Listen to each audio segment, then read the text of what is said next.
This is Eddie Hearn, Matchroom Boxing. You're watching Sporting Icons. You don't need to be anywhere else. Now, I've seen this article and I had to laugh, especially as it's coming from Kubrat Pulev. And I'll explain as this video goes along exactly what it is that I mean, and I will show you and prove to you exactly what it is that I'm talking about. Now, Kubrat Pulev is a very, very good fighter. I've always said that, and he's got one of the best jabs in the business, if not the best jab in the business at heavyweight. But again, that's all just a personal opinion.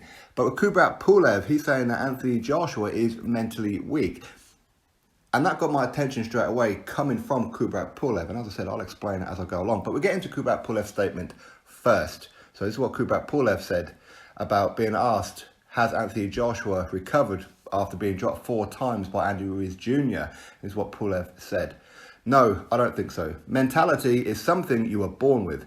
You have it inside you. Also, being mentally strong is a skill you have to work on from a very young age. It begins with a family as a kid who grows up, and then it strengthens your mentality as an adult. Joshua's mentality, meanwhile, is a whole lot different, and it's just a matter of time for him to lose.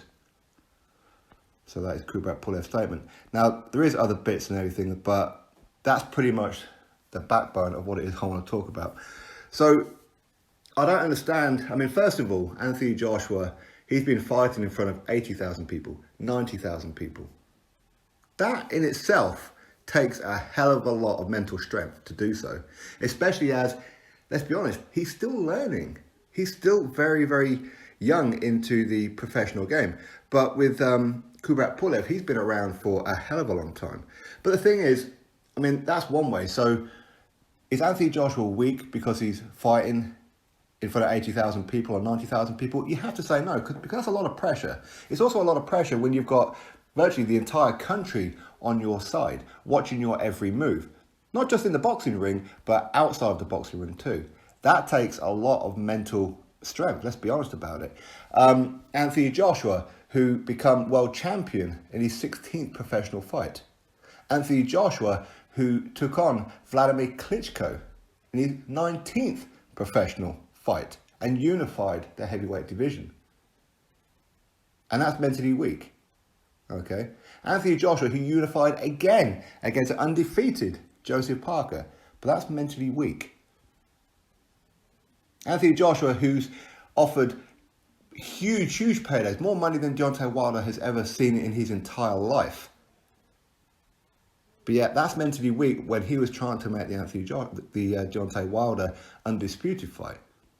He offered Tyson Fury a 40% split. But yet people say Joshua was avoiding Tyson Fury. Joshua was avoiding Deontay Wilder. I really don't see it. I don't see it. Anthony Joshua, who, when he fought Eric Molina, was trying to get Kubrat Pulev into the ring at that time. Again, it's here on YouTube. You can go find it. Eddie Hearn, he walked up to Kubrat Pulev and said, what about you versus Anthony Joshua? Let's do it now. Let's do it next. And Pulev went, no, and walked off because he wanted to go fight for the European heavyweight world title. Not world title, but European title. So is that being mentally weak by Joshua offering Kubrat Pulev a fight on his 18th professional fight? Kubrat Pulev, who has turned down Anthony Joshua on multiple occasions. Kubrat Pulev, who got battered from pillar to post by Vladimir Klitschko. And what is it that Kubrat Pulev has done since? Virtually nothing. In fact, after he got beat by Vladimir Klitschko, he took on a guy called George Arias, who had 13 losses on his resume. He then fought Maurice Harris, who had 20 losses on his resume. And then he fought Derek Chisora, which is arguably his best win at that time in 2016. Those of us who followed Derek Chisora will know that weren't a great Derek Chisora back then. That was a Derek Chisora who never really turned up. That was a Derek Chisora who wasn't listening to Don Charles. That was a Derek Chisora that just wasn't motivated. People know that. And then he took on old as the hills, Samuel Peter. Then he took on journeyman Kevin Johnson. Kevin Johnson, who previous to Kubrat Pulev had lost 4 of his last 5 fights and then fought Kubrat Pulev. One of those was against a novice Anthony Joshua. Then he took on Hughie Fury. Okay, that was a pretty good win, but again, he had to make sure that it was in Bulgaria for that fight to happen, and there was no danger of Hughie Fury knocking him out. So people and some Kubrat Pulev fans say, well, yeah, but it could have been Big Baby Jarrell Miller. It could have been Dillian Whyte. It could have been Dominic Breazeale. Yeah, okay, all of these guys were offered the opportunity to fight Kubrat Pulev before Hughie Fury got the opportunity, which was for the mandatory position. But when it went to purse bid, and was it Epic Sports and Entertainment or whoever it was who won the purse bid with Dillian Whyte, they couldn't come up with the funds. They were messing about with the money. So how is it that Dillian Whyte avoided Kubrat Pulev? One team bid, one team won, one team couldn't come up with the money.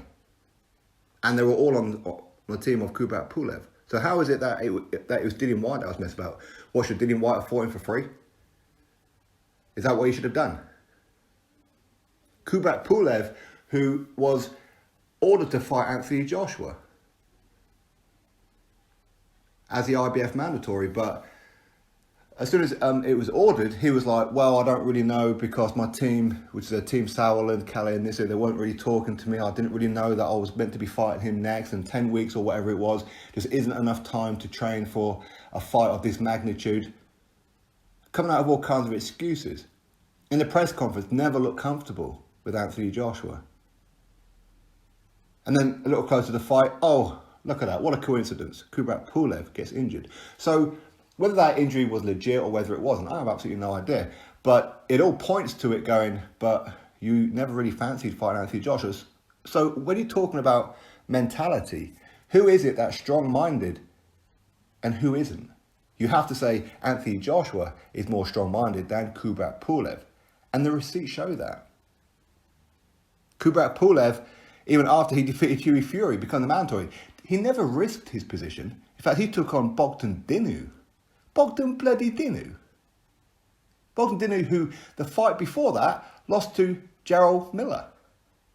And in his last fight, fought a guy that nobody's ever heard of in Rydell Booker.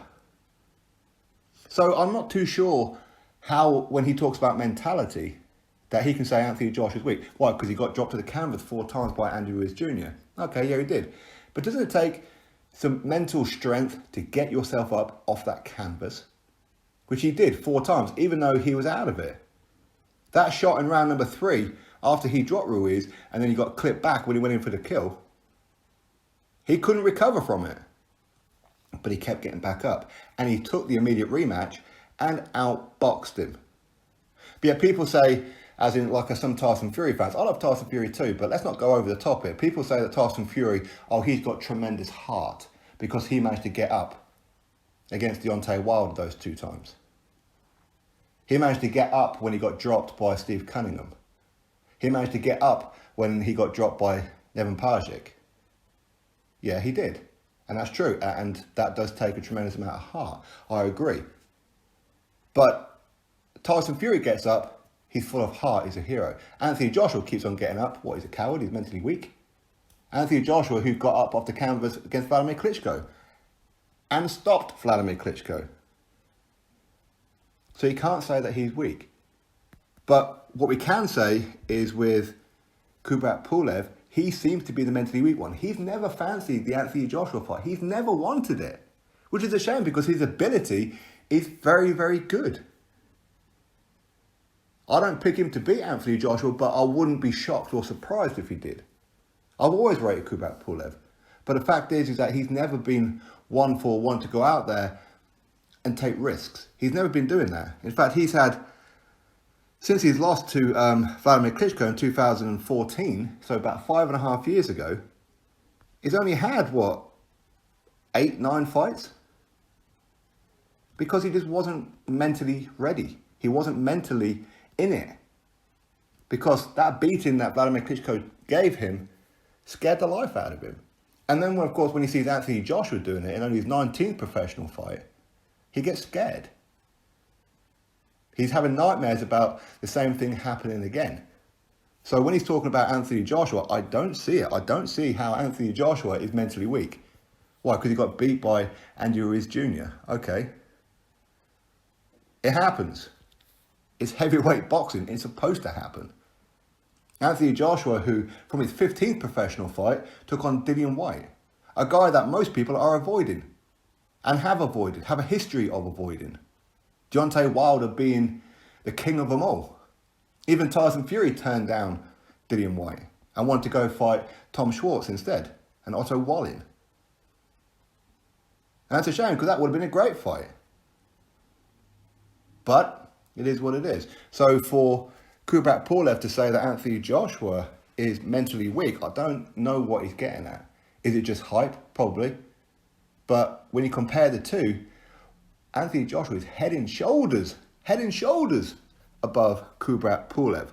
Anthony Joshua, who's only had 24 fights now. Whereas Kubrat Pulev, he's been pro for a hell of a long time, now 29. Inactive, because he hasn't been fighting anybody. In fact, even before he fought Vladimir Klitschko, his biggest win, you could probably argue, was Alexander Ustinov. At the time, that was actually a pretty good win. Then he fought a fading Tony Thompson, then Joey Abel, and then some guy I've never heard of with 23 losses before he fought Vladimir Klitschko. So when you talk about mental strength, there's only one when it comes down to these two. That's Anthony Joshua. Like it, don't like it, but these are the facts. Facts. Prove me wrong. Drop your thoughts below, click thumbs up, subscribe, catch you all on the next video.